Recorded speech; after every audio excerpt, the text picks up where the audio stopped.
I've known you for quite a long time. We first became aware of you at the Rugby World Cup in 2003 in Sydney. Tell me what you were doing there and what you were doing before that, how you ended up there. Rugby World Cup in 2003 was the first, that was actually part of my university dissertation for my master's degree. Prior to that, studying, working for an integrator in Sydney, freelance before that, then working for that same integrator in Sydney for a while, but in their rental department. And then prior to that, so straight out of high school, musician until I couldn't earn any money out of it. In 2016, you took the plunge and moved to the UK. Why here?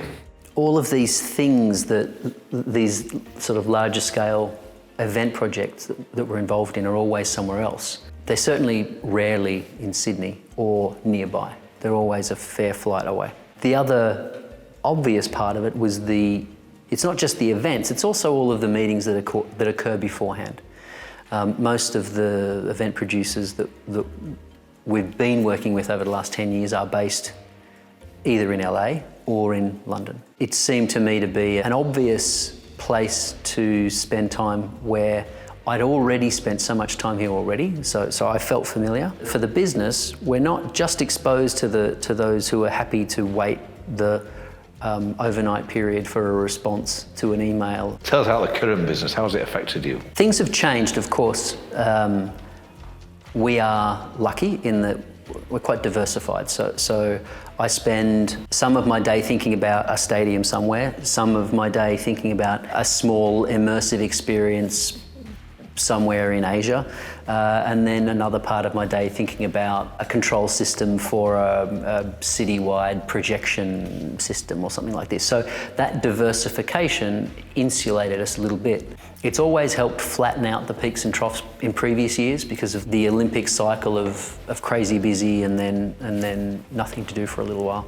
Wasn't helpful for any business. So we actually started in the installs, so it was more about focusing on them again as consultants, and yeah, I think that's helped. It's good that you've got a team in Australia and you're here. You've given it an international flavour, even more so than you had before. How is it working with the team? Obviously you're 9 hours apart at the moment. It's going to be 11 hours in a few months' time. Does that hinder you, or is it an asset really that you're 24/7, you can offer coverage to everybody? It's 40% hindrance, 60% benefit.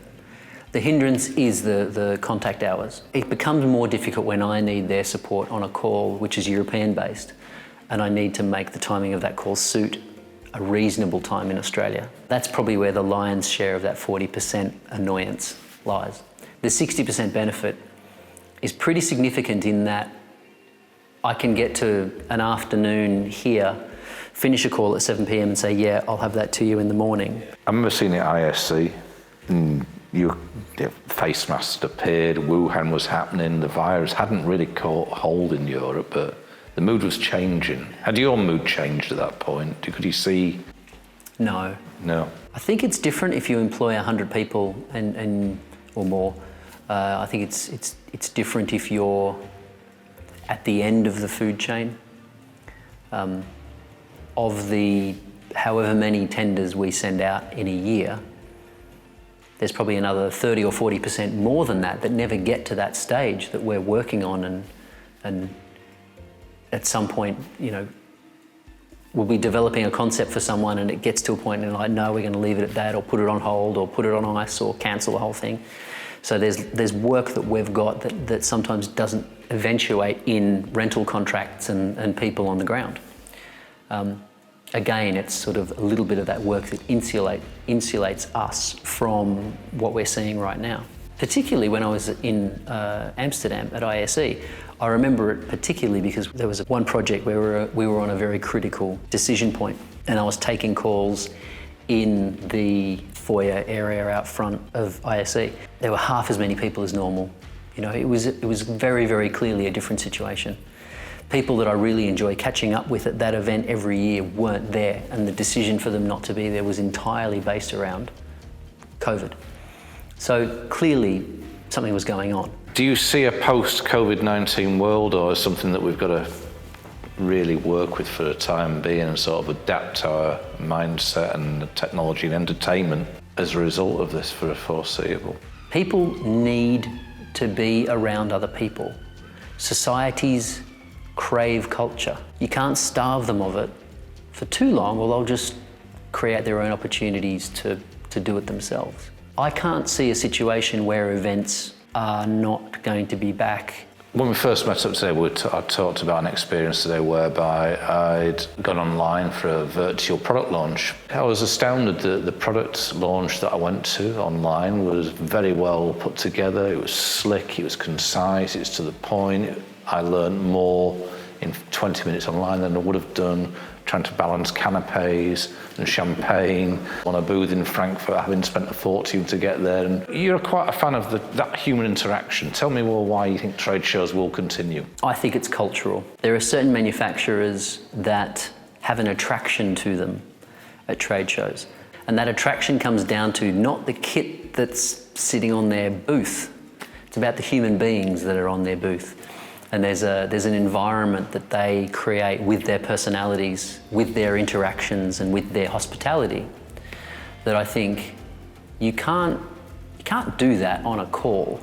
And that culture it's valuable to the brand, and it's as much a part of the brand as the equipment. Where have you found most inspiration from this year? What's inspired you, if anything? It's a tough time to find inspiration right now because it still feels like we're, as a world,